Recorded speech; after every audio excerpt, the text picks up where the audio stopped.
We're less than a week away now from opening the doors. I have been working day and night to get this off the ground and couldn't be more excited to share it with all of you. So I think what I'll do in a couple days' time is something new that I've never done before and film a behind the scenes site tour, just showing you what's included behind our paywall and really what we would like for you to be a part of. So bear with me and I will get that out to you in a couple days. In the meantime, I thought I would share one of my favorite chapters. This was a chapter that was recommended or suggested by our members. So sit back, enjoy, and I will get busy on this site tour for you. I'll see you on Wednesday. If there were one thing that I could put my finger on, you have to do well if you want to catch pressured fish and fish in a stream that have been caught before and been released before, and it comes down to drag-free drifts. If you have drag on your dry fly, or you're fishing a hopper dropper rig, or you're even just trying to fish a nymph, if your fly is moving at an unnatural speed, that is the first dead giveaway to a fish to not touch it. There is nothing more dangerous than a dragging fly to them, because the dragging insects are the ones that are not natural. They don't see, a mayfly that looks like it's got a motorboat that's got a V-wake behind it. They don't see that with naturals, and so that is the first and most immediate dead giveaway. Now, getting a good drag-free drift comes down to a number of things. One we talked about already, and that's leader length. A short leader, like I have on this rod right now, is going to be much harder to get a drag-free drift than a longer leader. By extending the length of my leader, it will be easier for me to get a drag-free drift. Anytime I'm casting across multiple speeds of current, I'm going to have a harder time getting a drag-free drift, but those are also very typically the types of pocket water that we find highly pressured fish moving into, because they know they're safer there. Because they know that the majority of the artificial flies will be dragging, and they can just ignore those. There will only be a select few anglers that can get a natural drag-free drift through that type of water, and those are the anglers. Those are those 10% of the anglers that are catching 90% of the fish. Okay, so we're going to work on how to set up a drag-free drift. One is just mending. For anyone who saw the master class that we did last season on targeting trout and tailwaters, we went into a fair bit of detail on mending and how to mend. The biggest thing, I just want to say when it comes to mending, because I'm not going to go through all of that again, but for anybody that didn't see that, remember, when I mend, I lift the line and then I flip the line. That's all I have to do. Lift and flip. Lift and flip. Okay? So many people, when they go to mend, they go the opposite direction. I love the thing that Nacho says, you don't go right in order to go left. And yet, when people are trying to mend to the left, they feel this need to yank the rod to the right and then back to the left. That's not going to work. I just want a straight line with the rod tip, right? So as it lands, I lift and then I flip the line over. That's all I have to do. Lift the line into the air. What am I doing? I'm breaking the surface tension, and once that line is in the air, I'm just going to direct it over to the side with my rod tip. That's all a mend is. Think about moving your hands through the air versus the resistance of moving your hands through the water. If you don't lift the line first and try and drag it through the water, it will be exponentially more difficult for you to mend it.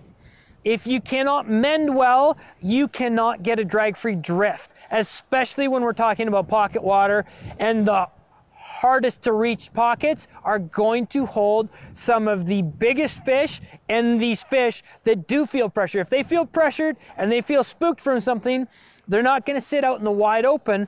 They're going to slide into those pockets that are harder to get a cast into, and even harder still to get a drag-free drift in. If you start targeting those and learn how to reach cast and learn how to mend well, you're going to catch a lot of these larger fish. When you're trying to cast to pocket water, so a slower pocket where there's fast water between me as the angler and where I want my fly to land and expect the fish to be, if there's fast water in between us, the best way to accomplish that is for me to move to an upstream position of it and then throw a reach cast across. We're gonna do a modified reach cast because that's a lot easier to get the timing down on and still very effective. Okay, so in a modified reach cast, all I need to do is, as I'm coming across with my cast, as it passes my ear, I reach across my body. As I reach across my body, what that does is now it moves the fly over. Physics tells us that the path that the rod tip follows is the same path that the fly has to follow. So once I've come to a stop, the fly is already committed. It has to go there. I love one of the things that Lefty Cray used to do. He would throw a cast, land it in a little cup or at a target, and then he would throw a cast, and then he would toss his rod out onto the grass or throw it to someone else. The fly still lands in the cup. Because moving the rod back and forth only changes where the fly line lands. The fly is already committed to that target. It is going to land at that target. So what a reach cast does is it allows the fly to still head to that same target, and all I've done by reaching across my body is I've stacked all of that fly line upstream, and now because the fly line is upstream, this fast water that's between myself and where the fly landed, that current can pull on that fly line and it's not going to rip my fly out of there. Again, to get an effective reach cast, I need to be in an upstream position and casting at a downstream angle. It is virtually impossible to get a good reach cast by casting upstream. I won't be able to do it. And especially with a downstream wind like this, you see that line blew right back at me. In order to get a good reach cast, I need to be casting at a downstream angle. If I've got very fast water between myself and the pocket that I'm trying to cast into, that reach cast combined with a longer leader will allow me to get a drift that's much, much longer than it otherwise would be, and typically long enough for me to still get an eat from a very picky or wary fish. Because when they're in that pocket water, they know they have to react fairly quickly, and they also know they don't have a long time to look at something before they have to make up their mind. Anytime a fish has to make up their mind quickly is always to our advantage. So casting into pocket water like that is a great way to find some of those really educated or spooky fish. We talked about leader length earlier, and again, if we're fishing pocket water, that's where I will commonly fish 13 to even 16 foot leaders. If I'm trying to get a drift in a really hard to reach pocket and I've got a lot of really fast water in between me and my target or the pocket that I'm trying to cast into, that's where I'll use much, much longer leaders. If I'm fishing a really small stream though, that's only 25 or 30 feet wide, having an 18-foot leader makes absolutely no sense. So we were fishing in Spain on some really technical water, and it was high mountain streams, it was little pocket water, and they were used to fishing really, really long leaders. Now, earlier in the day, we'd been fishing on these spring creeks that were very slow, very wide, and a really long leader was super important, super crucial. And then they wanted us to fish those same length of leaders up on these tiny little narrow streams. And on a stream that was only 10 feet wide, fishing a 15-foot leader didn't make a lot of sense to me, because that meant I'm not going to have any fly line out the tip of my rod, so I'm not going to be able to load the rod. So if you're fishing a very narrow river, you're going to want to shorten your leader. It doesn't mean you can necessarily get any heavier. You may still need to fish 5X or 6X, but that's where you may want the 7.5 foot 6X leader, not a 15-foot, right? Because you need to have the ability to actually have some fly line out the tip of the rod, right? If I have no fly line out the tip of the rod and I'm only in the front taper of that weight forward line, it's going to be really hard to bend that rod and load it properly to cast. So that's where you're going to have to adjust that leader to the situation. We were fishing mice in these little spring creeks there were places that the creek was only this wide when I was in Patagonia. And so you're trying to land a mouse fly in this grass field, and the creek's only 18 inches wide. And so if you had a 15-foot leader, it would be virtually impossible to try and land the fly in there.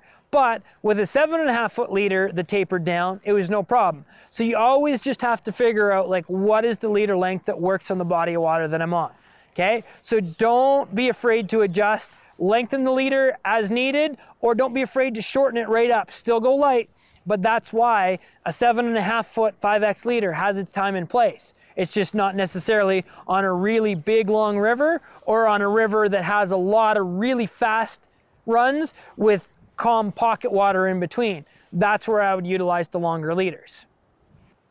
One thing a lot of us can do better is to pay more attention to where we stand when we're casting to a fish. So often, we get so locked in on that fish and so excited about casting that we don't look down and realize, maybe there's no reason for me to be standing in the water here. For this fish, being in the water might only risk spooking it.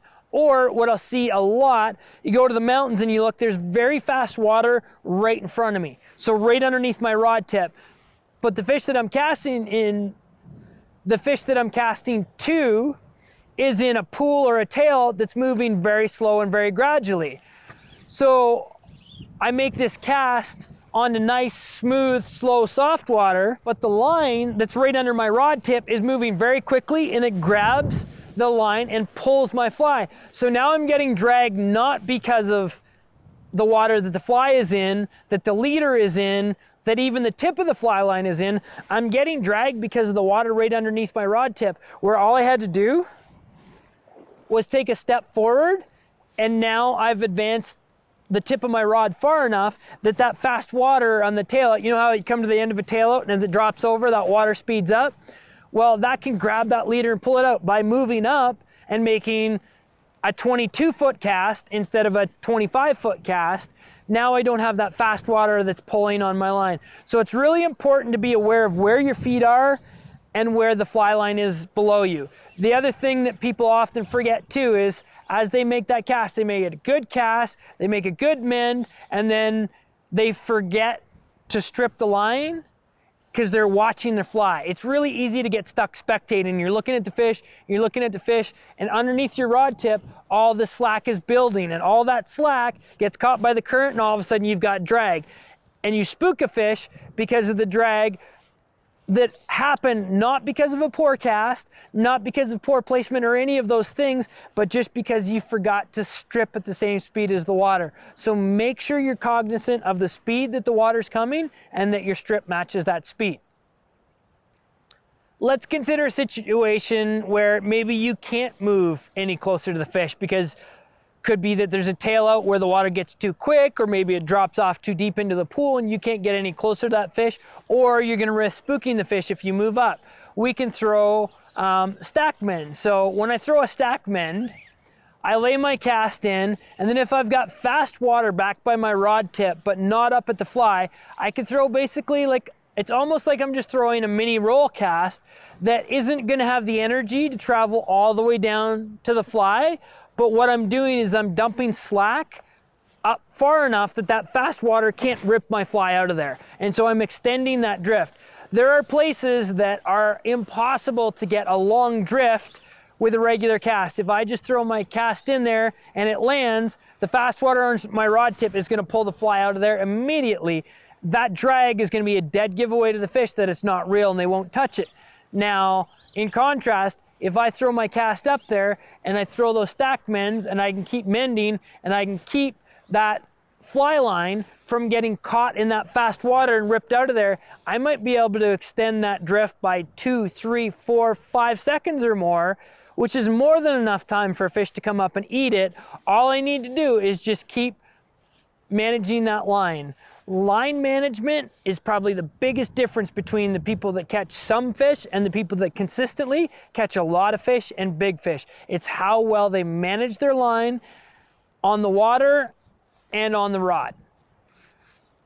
Line management is one of the biggest keys to success. So just make sure you're always cognizant of the speed of the water under your fly line, leader, and fly, not just the fly.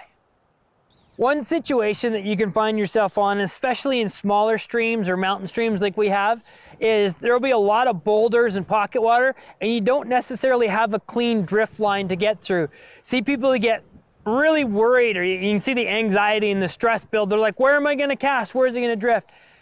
You can absolutely use the shoreline or even rocks to your advantage. I can lay my cast intentionally right on top of a rock because I know that when my line lands on top of that rock, it's not gonna create a bunch of drag, right? Current moving downstream is gonna try and pull my fly out of there. I can stall a drift by laying a cast in, have it land on top of the rock, and the rock will keep that line from getting pulled out of there so quickly. So I can actually use the bank to my advantage as well. If I've got a fish that's sitting very close to shore where I don't know, and I'm not able to wade out into the current to cast back towards the shore, from shore, I can intentionally throw my cast upstream, do a little reach cast. Now my fly line and leader butt section have all landed on the shoreline, and it's only basically the tippet or the end of my tapered leader and fly that are on the water that'll give me just enough drift time to go in front of that fish without me lining the fish and without me casting out into heavy water that was going to rip my fly out of there and create drag. So I can use rocks or the shoreline to my advantage to get a drift as well.